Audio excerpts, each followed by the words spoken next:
मैं दिनेश कुमार शर्मा, माध्यमिक सरस्वती विद्या मंदिर रामपुरा।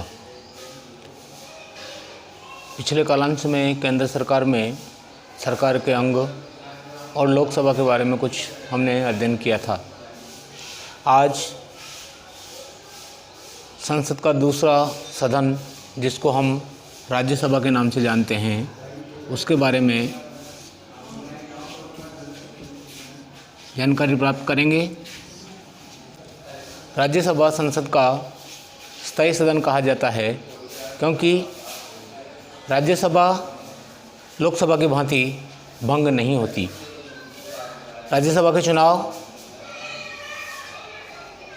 प्रति 2 वर्ष में 1/3 सदस्यों के चुनाव होते हैं।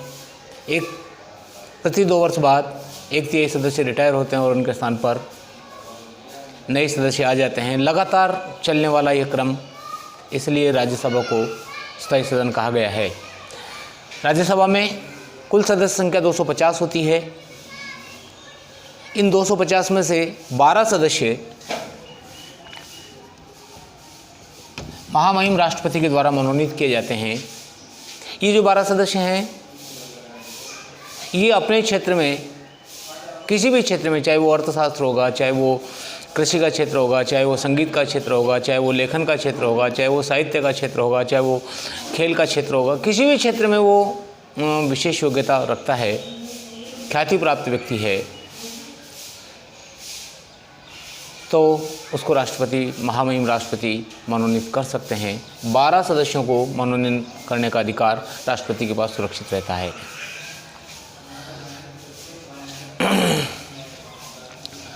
सदस्यों की योग्यताएं।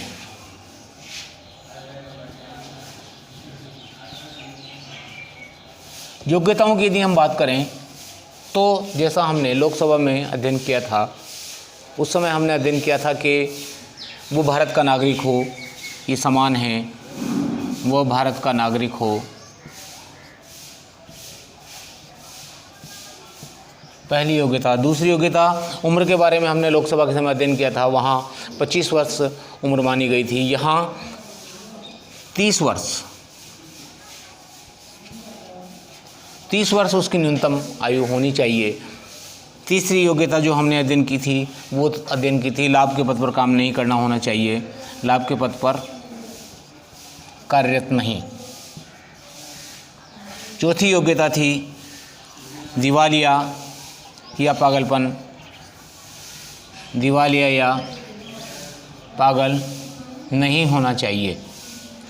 और 5वीं योग्यता थी कानून की जानकारी। कानून यानी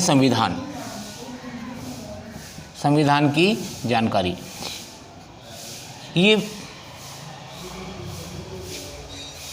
5 योग्यताएं राज्यसभा का सदस्य बनने के लिए व्यक्ति के पास चाहिए होती है।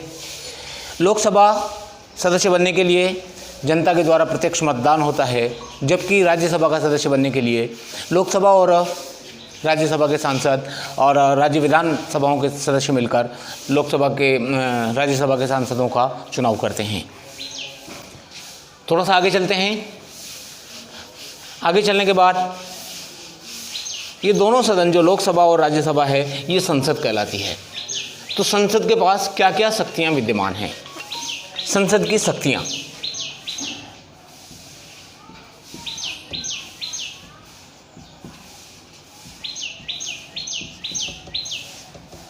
संसद की शक्तियों में संसद के पास सामान्यतः 5 प्रकार की शक्तियां विद्यमान हैं। पहली शक्ति है विधायी शक्ति।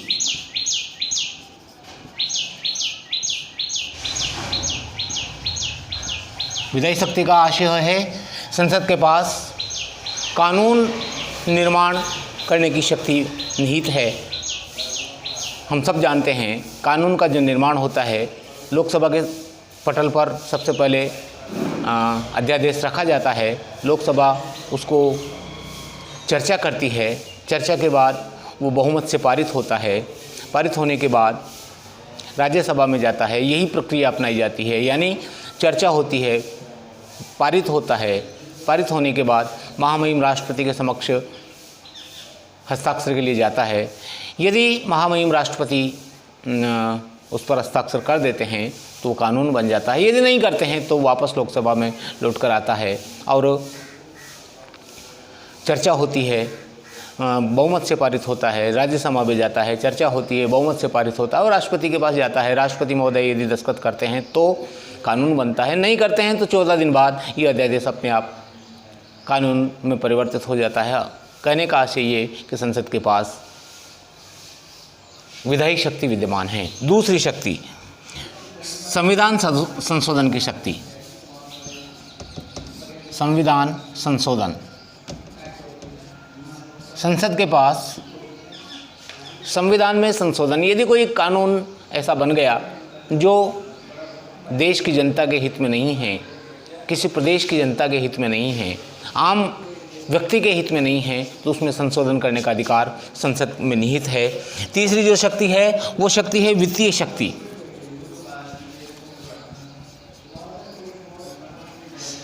संसद के पास वित्तीय शक्ति विद्यमान है। जितने भी विकास के कार्य होते हैं, जितने भी मुद्रा के द्वारा कार्य होते हैं, वो सब के सब अधिकार संसद में निहित हैं। चौथी शक्ति है प्रशासनिक शक्तियाँ।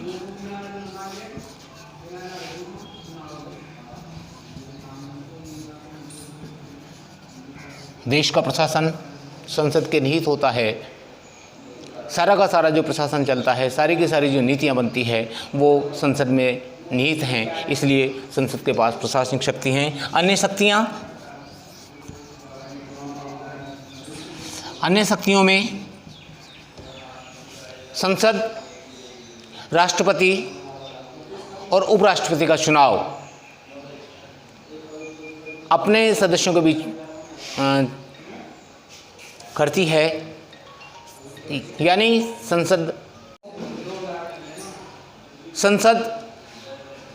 राष्ट्रपति और भारत के मुख्य न्यायाधीश के प्रति अविश्वास प्रस्ताव यानी महाभियोग लाने की शक्ति भी संसद में निहित है। इस प्रकार ये 5 शक्तियाँ संसद में निहित हैं।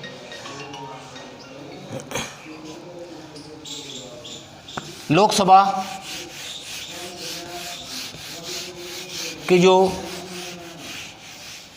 स्थिति है उसमें के बारे में हम अध्ययन करेंगे। तो लोकसभा में जैसा हमने पहले जानकारी की थी, लोकसभा में 545 सदस्य होते हैं। इन 545 सदस्यों में से वरिष्ठतम सदस्य, जिसको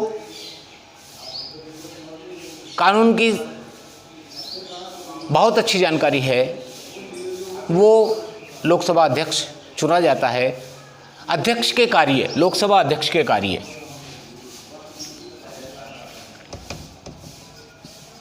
इसका पहला जो कार्य है वो कार्य है बैठकों की अध्यक्षता करना।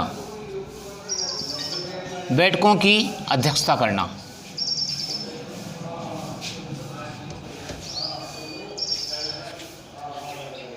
दूसरा जो कार्य है वो है कार्यवाही का संचालन।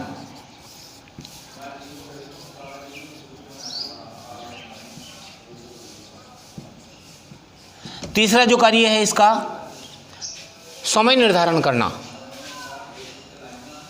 समय व बोलने का क्रम निर्धारण।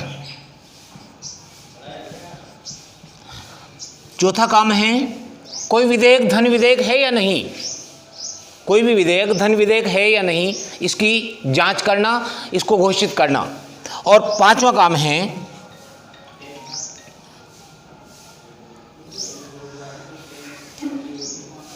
निर्णायक मत देना। ये लोकसभा अध्यक्ष के कार्य होते हैं। लोकसभा अध्यक्ष के अनुपस्थिति में ये सारे के सारे कार्य उपसभापति के द्वारा किए जाते हैं। शेष अगले कालांश में